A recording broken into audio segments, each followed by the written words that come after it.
Hey tubers, welcome back for another adventure, and what you're looking at is the Yamaha Moto4 I got as part of that $750 deal. It's too hot and there are too many bugs out here to work on it where it sits, so we're going to drag it up to the carport. In the meantime, so I got to go get a Honda to do that. In the meantime, why don't you go check out Stanwood Studios and watch the video where he actually puts a little gas tank on this thing and gets it running.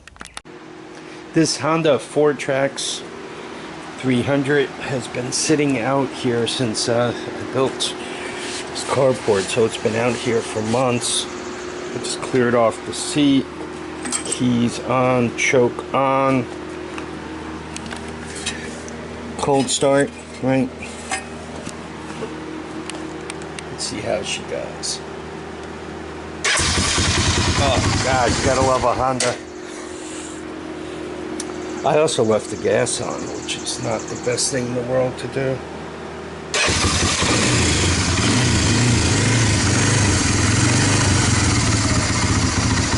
When you leave the gas on, the gas in the carburetor has a tendency to go stale and separate.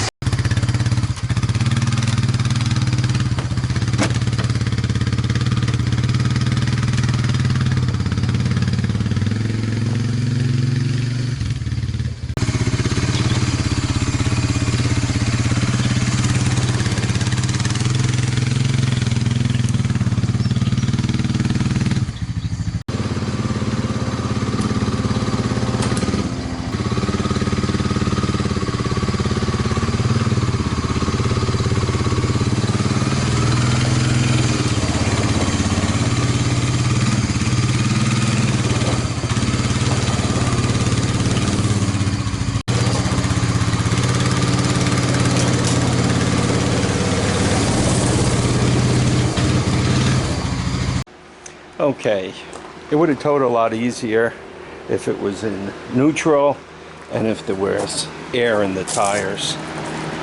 And that's probably where we'll start with this thing. I got to figure out if these tires are savable, and if they're not, if I have another set to bolt on here.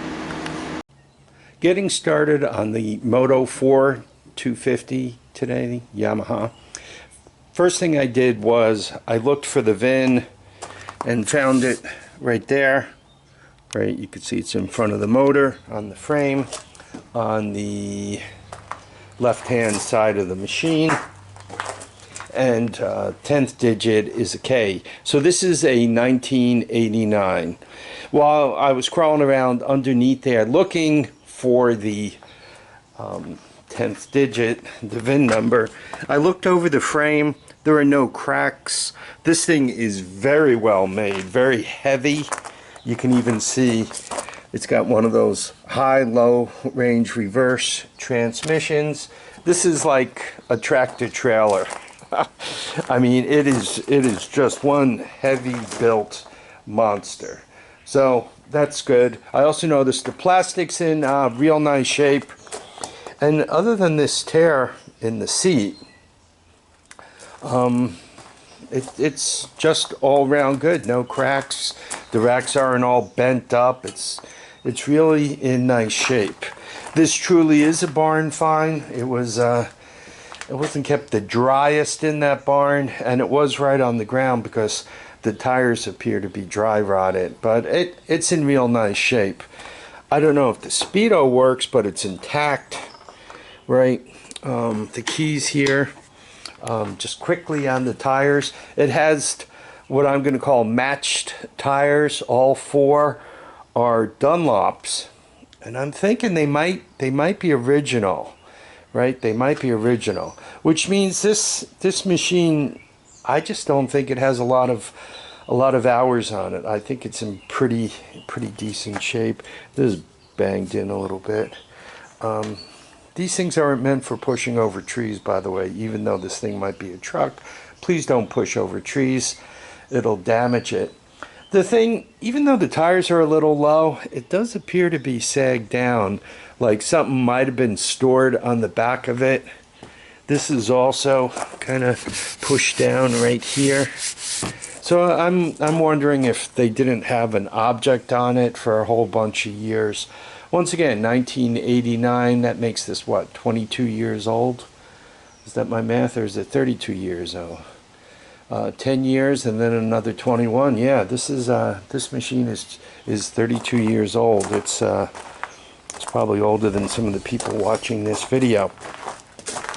Whenever I get an all-terrain vehicle, first thing I want it to be is a rolling machine. If they're not going to roll, they're nothing but a pain in the neck. Now that I've looked over the Moto4 just a little bit, remember I paid $750 and my buddy Stanwood gave me a good deal for the pair of them, and I think I'm going to break them in half. The 89 Moto4, I'm going to call that a $500 machine, and I'm going to call the Polaris Explorer 250 a $250 machine.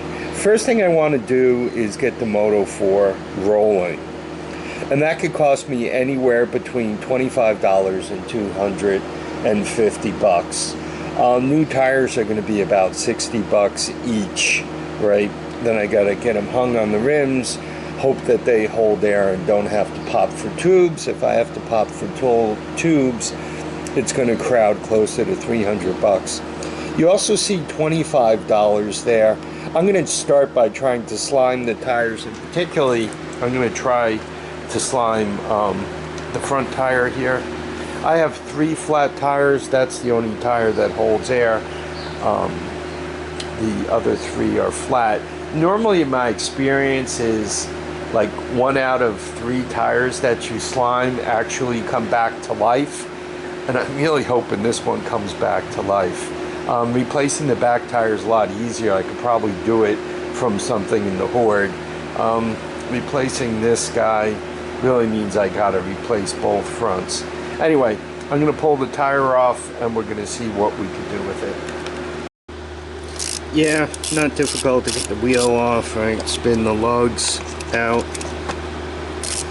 So I'm going to get this loose and then we'll get the camera back on. So here appears to be the crack, right? It's in pretty dire condition.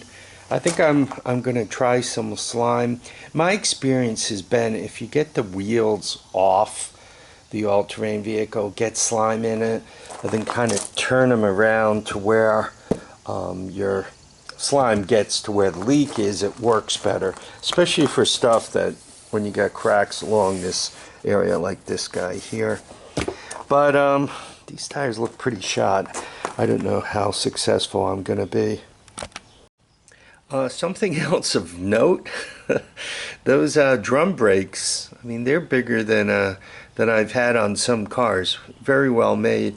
You could also see that it's not adjusted too tight. So they do turn, but not well. It's almost like the bearings are tight. That's the back brakes. The front brakes are seized. So there we go.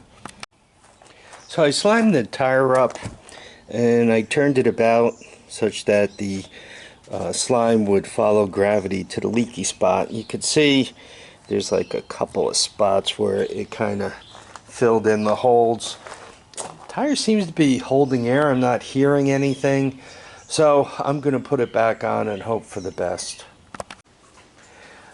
Alright, tires slimed. It seems to be holding air. Not much better than that.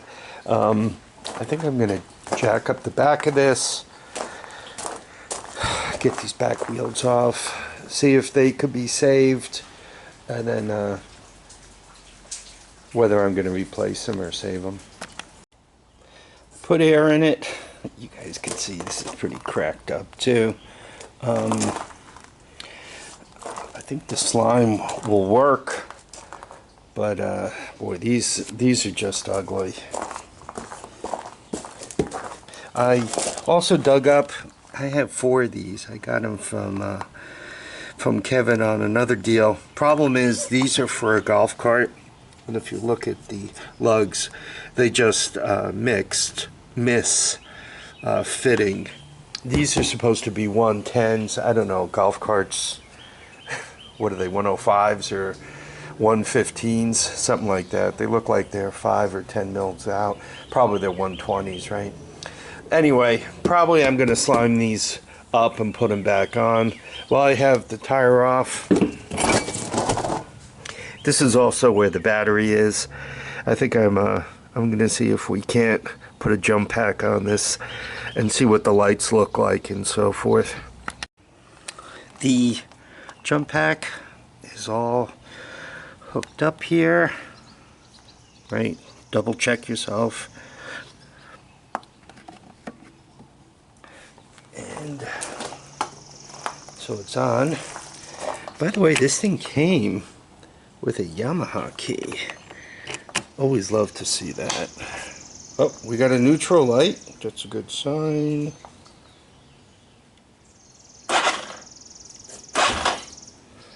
You kind of want to go slowly. Make sure it's not hitting anything. So I got to check the oil, rig up a little gas tank, and see if we can't fire this puppy up. Now, from Stanwood Studios, he had this thing running. I assume on a miniature gas tank because, well, I'll show you in a second. That's loose. So he had this loose. This looks kind of a hack job anyway. And the valve is stiff.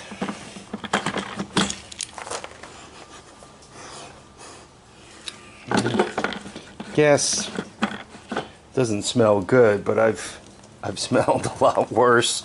And the oil,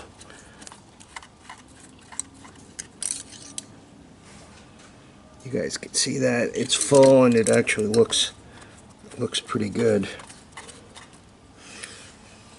So I'm going to turn it over a little bit just to make sure that it's got some oil throughout the motor.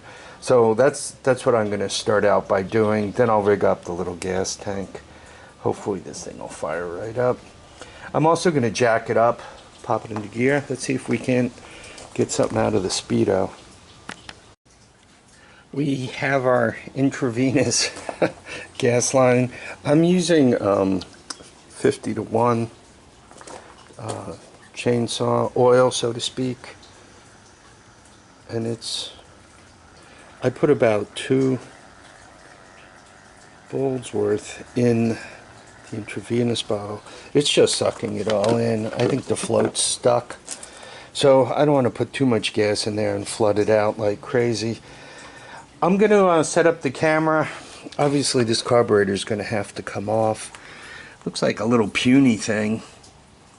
Can you guys say PC-27? So anyway, let's get that off. Well, let's get this thing started. Yeah. See the way it keeps pulling fuel? I have the feeling the float's stuck. Fingers crossed. Let's see if it starts.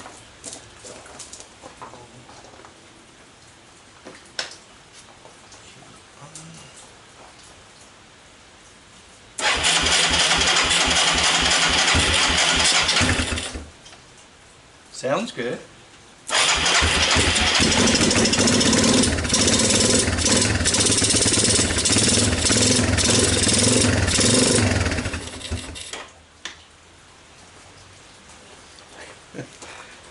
So it does start. That's a real good sign. You guys also heard that it kind of smelled flooded.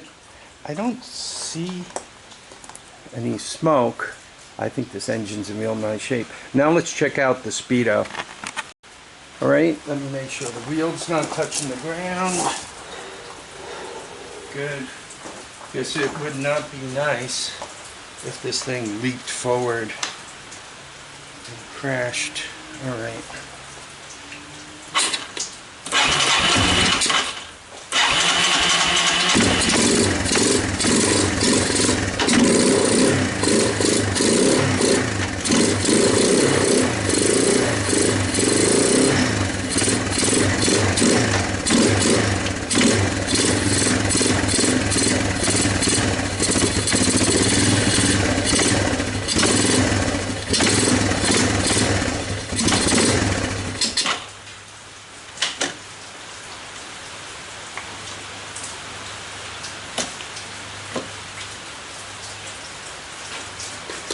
Okay, I was trying to see if it would go into reverse, and the answer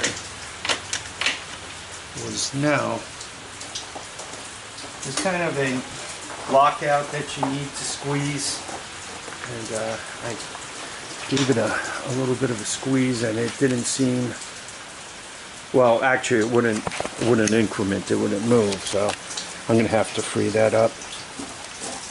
All right, I think I'm gonna wrap this up here. I try to do these in 15 minutes worth of filming blocks. I'd probably have closer to 6 hours into this between dragging it up here and messing with the wheels and everything else. So you guys could see, obviously for 500 bucks I got a pretty good deal, especially given that the Speedo works. I really think that this was just put away. It's a barn find that somebody put it away for whatever reason. They ran off to college, or there was a change of situation, and time just passed, and nobody did anything with it. After 6 to 12 months, the gas went ugly, the carburetor got gummed up, and then, you know, now somebody who knows what they're doing, or it's got to go into a repair shop for repairs. And back to it, if you're a college kid and you don't have a lot of money, what do you do, right? Or if, once again, you inherit it, and now, what do I do, right? How much do I want to put into it? The tires are flat and so forth. This could easily be, between the tires, the carburetor, the cleanup, a tune-up and all, this could probably be a $500 repair bill, right? Heck, you got costs, you got $250 in tires, right? By the time somebody cleans, rebuilds the carburetor and everything else, all the labor, I got a picture to be at least a $500 bill. Anyway, once again, I'm going to wrap up this video here. I want to thank everybody for dropping by to watch and comment and subscribe. Please remember, feet down, heads up, and get out and enjoy each and every day. Bye now.